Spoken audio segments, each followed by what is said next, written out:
साधना में प्रवेश करने से पहले साधक को ये जानना चाहिए कि हमारा पर्सनैलिटी क्या है, हमारा व्यक्तित्व किस टाइप का है। विज्ञान मनुष्य के चित्त को दो भागों में बांटता है, एक को एक्टिव पुरुष चित्त, दूसरा को पैसिव स्त्री चित्त। जब हम पुरुष और स्त्री चित्त को कह रहे हैं तो बायोलॉजिकल अर्थों में नहीं कह रहे हैं, मानसिक अर्थों में कह रहे हैं।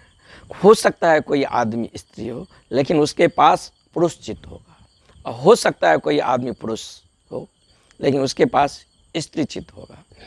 तो व्यक्तित्व का जो पर्सनैलिटी है वो कैसा है, उस अनुसार वो वर्णन कर सकता है कि मेरे लिए तंत्र का मार्ग उपयोगी होगा कि योग का मार्ग उपयोगी होगा। अगर व्यक्तित्व आक्रामक हो, हिंसक हो, बहिर्मुखी हो तो यह पुरुष चित्त है, ये एक्टिव व्यक्तित्व है। अगर व्यक्तित्व ग्रहणशील हो, अहंकार के भाव न हो और निष्क्रिय हो और अंतर्मुखी हो, ये जो व्यक्तित्व है अंतर्मुखी है। इस प्रकार का जो पर्सनैलिटी है जिसका ऊर्जा अंतर्मुखी है उसके लिए तंत्र डिवाइस हो सकता है, लेकिन जिसका व्यक्तित्व बहिर्मुखी है उसके लिए योग डिवाइस हो सकता है। तो पहले यात्रा करने से पहले हमें इस बात पर गहन अन्वेषण कर लेना चाहिए कि हमारा जो पर्सनैलिटी है किस प्रकार का है, और अपने व्यक्तित्व को निरीक्षण करके उस अनुसार हम अपना मार्ग चुनें। अगर आपका व्यक्तित्व पुरुष चित्त प्रधान हो तो आपके लिए जो है सो योग अनुगामी हो सकता है, तो आप योग के अनुगामी हो सकते हैं। अगर आपका चित्त स्त्री चित्त है तो आपके लिए तंत्र अनुगामी हो सकते हैं। तंत्र और योग एक दूसरे से भिन्न है, भिन्न ही नहीं है कि बल्कि एक दूसरे के विपरीत है। योग के पथ पर जो चलेगा वही व्यक्ति चल सकता है जिसका चित्त पुरुष प्रधान हो, जिसके व्यक्तित्व में आक्रामकता हो, हिंसक हो, बहिर्मुखता हो। क्योंकि योग के पथ पर हम चलते हैं, भावता योग के पथ पर चलने वाला व्यक्तित्व जो है वो योद्धा का होगा। वहाँ मार्ग समर्पण से होकर नहीं जा सकता, वहाँ योग के साथ संघर्ष है। हमारे व्यक्तित्व में बहुत कुछ ऐसा हिस्सा है जो अंधेरा है, जिसको हम नहीं स्वीकार कर सकते हैं। हमारे व्यक्तित्व में कुछ ऐसा हिस्सा है जिसको काट कर हमें अलग करना होगा। हमारे व्यक्तित्व में कुछ ऐसा हिस्सा है जो तमस प्रदान करता है, उसको जो है सो निकाल कर अलग करना पड़ेगा। हमारे व्यक्तित्व में एक बुनियादी केंद्र को निर्माण करना पड़ेगा। हमारे व्यक्तित्व में एक नया केंद्र का जो है निर्माण करना पड़ेगा। ये केंद्र हमारे व्यक्तित्व में अभी नहीं है, इसीलिए यहाँ कुछ तोड़ना होगा, कुछ मिटाना होगा, कुछ काटना होगा। और हमेशा साधक को स्वयं के भीतर अपने वो केंद्र को निर्माण करना पड़ेगा। यह लड़कर होगा, क्योंकि हमारे भीतर जो भी प्रकृति के द्वारा दिया गया है तत्व वह अंधे और मूर्छित है। इसका ट्रांसफॉर्मेशन कैसा हो, योग इसके लिए भी डिवाइस और उपाय खोजता है, और तंत्र भी इसके लिए डिवाइस और उपाय को खोजता है। दोनों उपाय मूलक है, दोनों कुछ क्रियाएं करते हैं, क्रियाएं के कुछ परिणाम होता है और उसका परिणाम हमारे सामने प्रकट होता है। तो योग के पथ पर हमें बहुत कुछ करना पड़ेगा, लेकिन ये मार्ग योद्धा का है। यहाँ संकल्प सर्वोपरि है। जहाँ भी संकल्प होगा, जहाँ करने को कुछ होगा, अहंकार का निर्माण होगा ही। वहाँ अहंकार सूक्ष्म से सूक्ष्म हो जाएगा। कितना भी योगी कहे कि मेरे भीतर कोई अहंकार नहीं है, ये उसका विनम्रता नहीं होगा। अहंकार और सूक्ष्म हो गया है। निश्चित समान आदमी का अहंकार को क्या बात करें, जरा सा 4 ईंटा अगर जोड़ लिया है, 2 कमरा के मकान बना लिए हैं, कुछ पद कुछ डिग्रियां ले लिए हैं, तो वो भी रीत तान कर चलता है। लेकिन योग पथ के जो अनुयायी होंगे और योग पथ पर जो चल रहे हैं उनका अहंकार की तो बात ही नहीं। सारे विश्व का विजय प्राप्त कर ले, लेकिन स्वयं को अगर नहीं जीत पाए तो वो विजय दो कौड़ी का है। जो अपने काम वासना को गति को मोड़ ले, जो अपने प्राकृतिक काम वासना से छलांग ले ले, उस शक्ति को ट्रांसफॉर्मेशन कर ले ब्रह्मचर्य में, तो उसकी रीड, उसके व्यक्तित्व कैसा होगा बात ही नहीं हो सकता है, भले वो अपने अहंकार को चर्चा करे या न करे। तो योग पथ पर जो यात्री जाएगा वहाँ दमन अनिवार्य आ जाता है, लेकिन ये दमन ऐसा नहीं होगा जो तथाकथित हमारे भीतर जो दमन के परिभाषा है। जो बुरे हिस्से हैं उसको दबाओ, जो अच्छे हिस्से हैं उसे लाओ। समाज, हमारे आसपास जो सामाजिक वातावरण है वो इसी प्रकार का है। जो हिस्सा बुरा है, जिसे हम देखना नहीं चाहते हैं, उसे अंधेरे या तलघरे में रखते हैं। जो समाज देखना चाहता है, जिस हिस्से को समाज प्रिस्क्राइब किया है, उसे हम समाज के सामने लाना चाहता है। ये हमारा व्यक्तित्व जैसे एक दमित बायोक्राफ्ट व्यक्तित्व हो गया है। लेकिन योग के पथ पर ये दमन ऐसा नहीं होगा, वहाँ दमन होश के साथ होगा।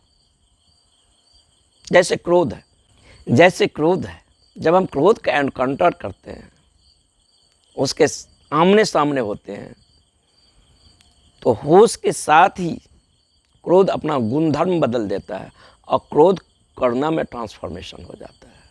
तो होश के साथ बढ़ते हैं, काम वासना को निरीक्षण करते हैं, उसे देखते हैं, उसके गति को देखते हैं, उसके उतार को देखते हैं, चढ़ाव को देखते हैं, तो वो अपना जो गति है हॉरिजॉन्टल, उसका रूट बदल कर जो है वर्टिकल एक्स में गमन करने लगता है और हमारे व्यक्तित्व में ब्रह्मचर्य का निर्माण होता है।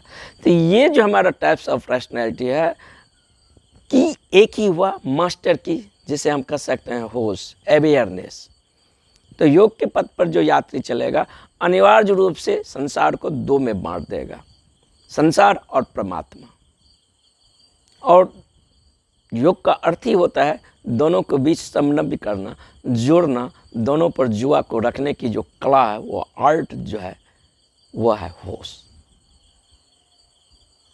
अगर संसार और परमात्मा दो है तो हम इसे जोड़ ही कैसे सकते हैं? दो है तो दो ही रहेगा। या ये दो नहीं है, मेरे देखने की दृष्टि में कुछ कमी है, मुझे दो दिखाई दे रहा है, भ्रांति है। जैसे पानी में डंडा है, तो पानी में जब हम डंडा को देखते हैं तो क्या देखते हैं कि पानी में डंडा जो है तिरछा है। फिर हाथ से उसे देखते हैं, छू कर देखते हैं, नहीं वो तो सीधा मालूम होता है। फिर बाहर निकाल कर देखते हैं तो फिर भी सीधा मालूम होता है। फिर पानी में छोड़ते हैं तो टेढ़ा दिखाई देता है। क्या हुआ? पानी में प्रकाश के चाल जो हवा में है ऐसा नहीं है, तो पानी में प्रकाश के चाल बदल जाता है, इसीलिए डंडा जो है तिरछा दिखाई देता है। लेकिन एक बार हमारे भीतर जब ये अंडरस्टैंडिंग हो जाता है तो फिर डंडा तिरछा ही दिखाई दे, लेकिन मेरी समझ का आता है डंडा सीधा है। ये जो हमारा टाइप्स ऑफ पर्सनैलिटी है, ये जो योग पथ के अनुगामी है, यहाँ होश के साथ यात्रा करना पड़ता है। होश मास्टर की है, जिस पर रखें उसी ताले को खोल देता है। तो दो करना नहीं है, एक अंडरस्टैंडिंग साधक को आ गया जो कि संसार और परमात्मा दो नहीं है, संसार का ही विकसित रूप परमात्मा है। लेकिन तंत्र के साथ दूसरा पहलू आता है। तंत्र के लिए सर्व स्वीकार है, तंत्र अस्वीकार किसी को करता ही नहीं है, क्योंकि मन का जो गति ही है वो विरोध के कारण है और स्वीकार के कारण है। अगर हम स्वीकार कर लें सारे कुछ को तो ट्रांसफॉर्मेशन निश्चित ही हो जाता है, क्योंकि हम जो कुछ हैं अस्वीकृत होने के कारण।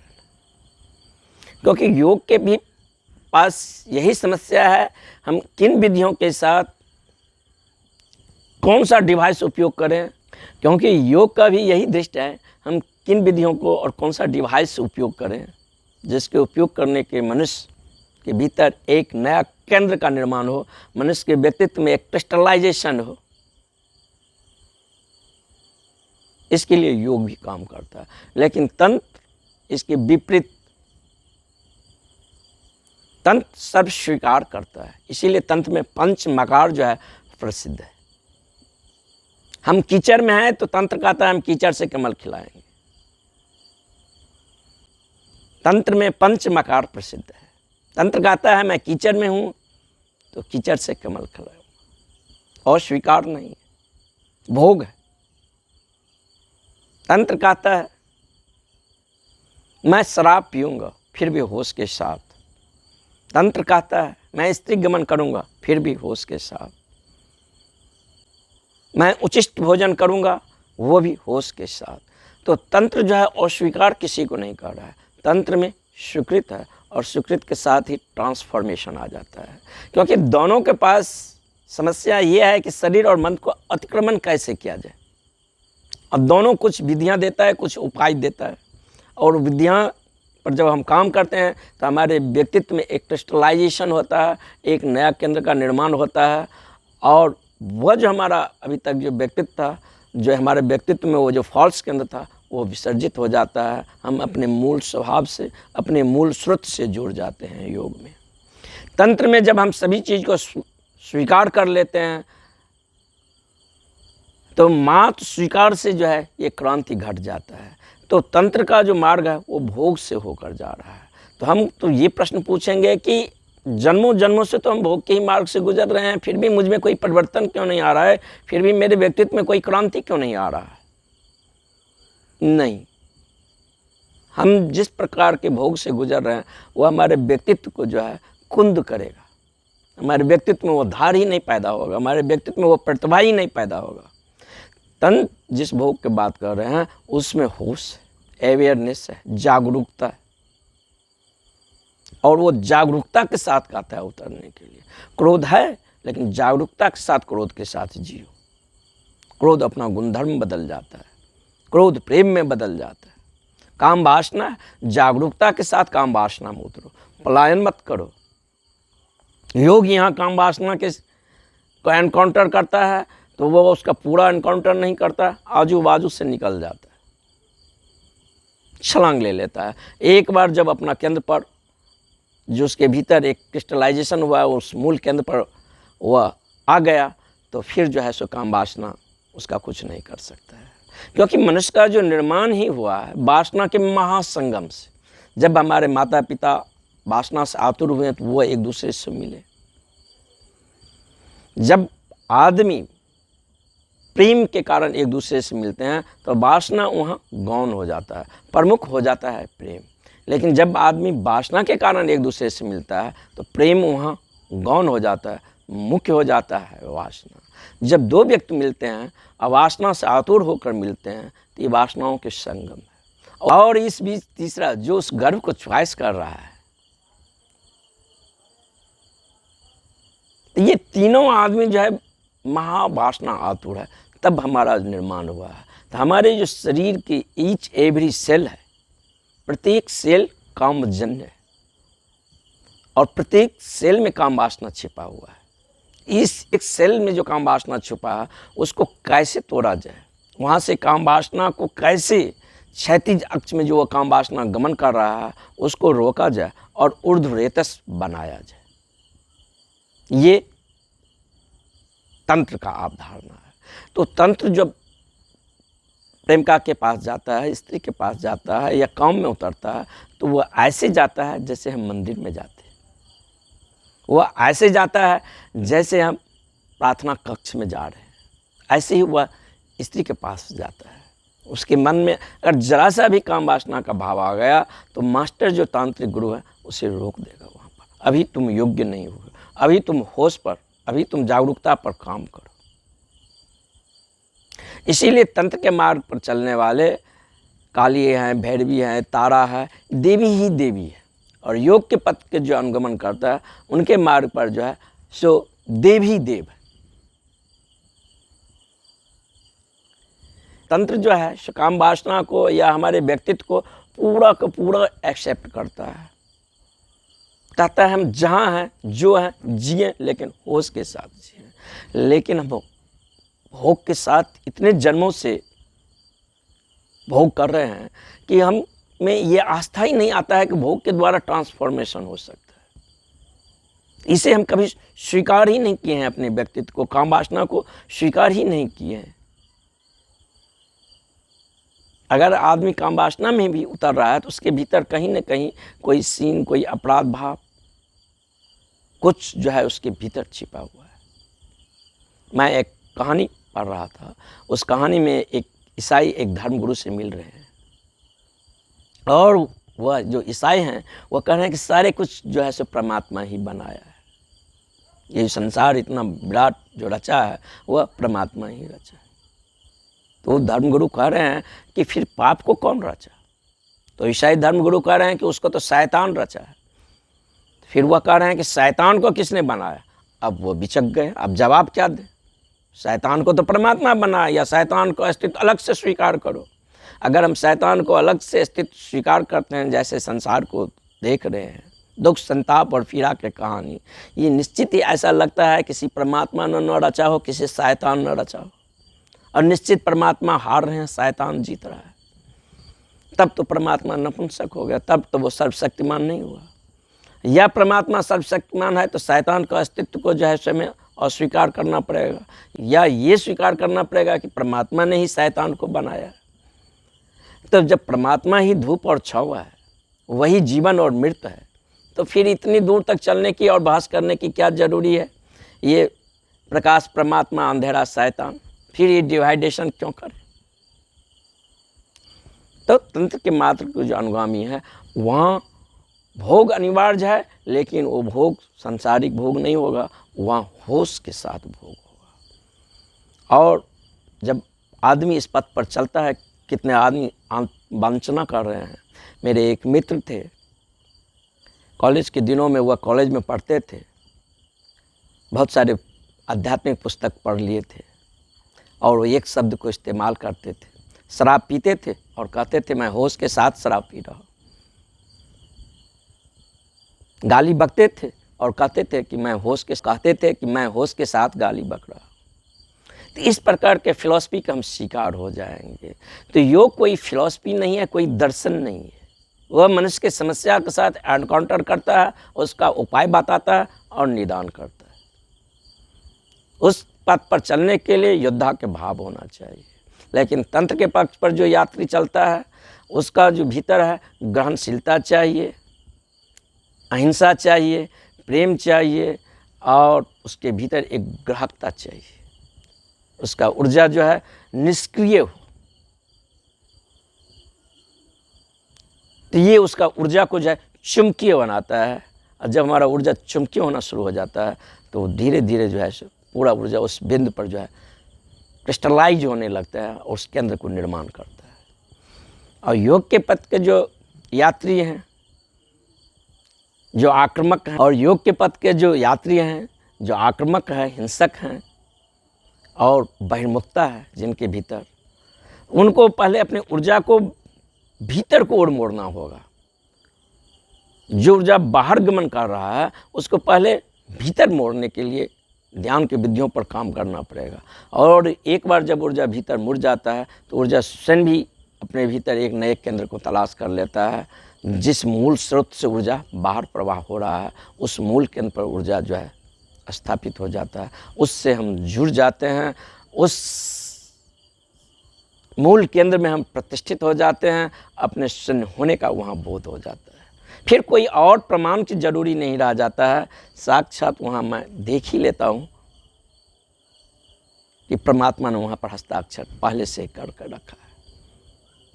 अब इससे बड़े और प्रमाण का क्या जरूरी होगा? न किसी मठ, न किसी आश्रम, कहीं से जाने का, न किसी गुरु से प्रमाण लेने की जरूरी है। और पहले बार दिखाई पड़ता है कि स्वयं के भीतर जब शून्यता में हम निवास करते हैं तो पहली बार ये दिखाई पड़ता है कि गुरु कौन है। गुरु रूप आकार इनसे परे है। गुरु रूप रंग आकार जाति गोत्र में नहीं। गुरु तो एक विशाल शून्यता है।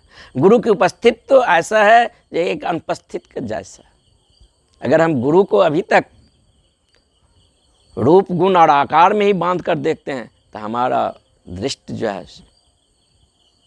पार्थिव है, हमारा दृष्टि सूक्ष्म नहीं हुआ है, गुरु का गुरुत्व नहीं दिखाई दे रहा है। तो जब हम अपने स्वयं में प्रतिष्ठित होते हैं, अपने केंद्र पर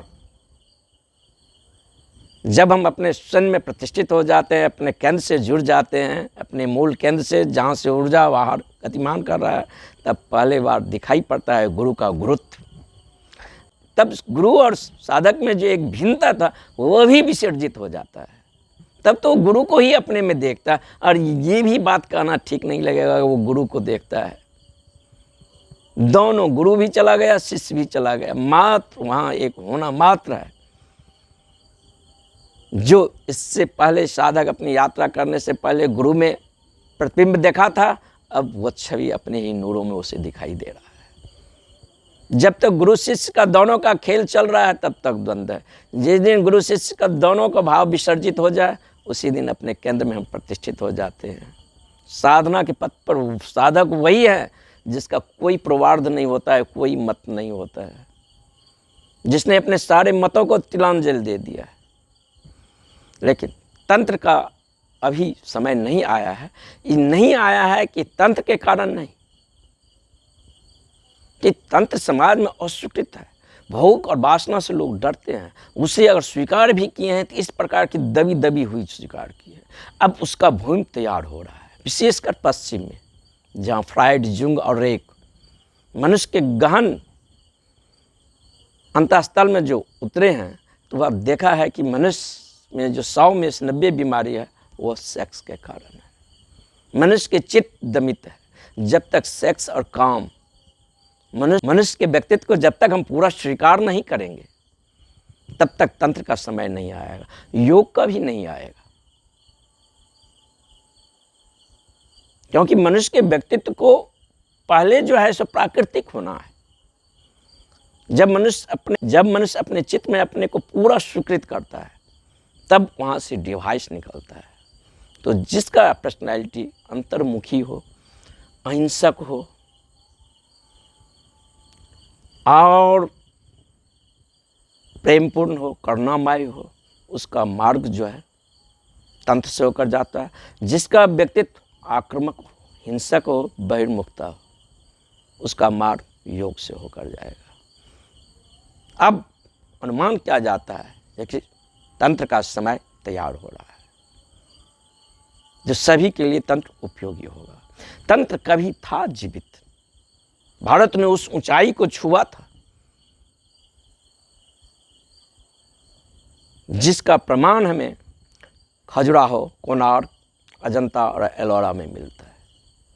काम की जितना भी पोजीशन हो सकता है सारी पोजीशन खजुराहो में चित्रित किया गया है और दिखाया गया है। ऐसा ही हमारा मन है।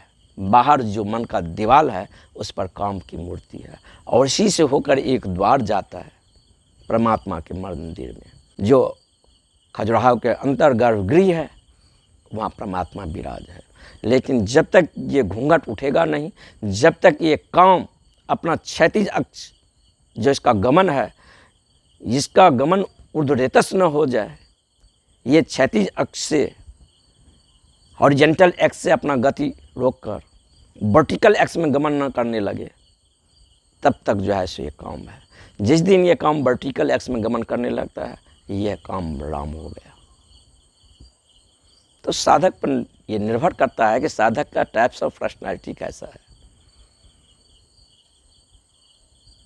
अगर उसके लिए योग अनुगमन करने योग्य है तो योग के पथ राही है। अगर उसके लिए तंत्र का मार्ग उपयोग में मालूम होता है तो तंत्र के मार्ग के यात्री है। दोनों उपाय मूलक है, लेकिन दोनों एक दूसरे से भिन्न है और दोनों एक दूसरे को विपरीत है। एक साथ हम दोनों नाव पर नहीं पाँव रख सकते हैं।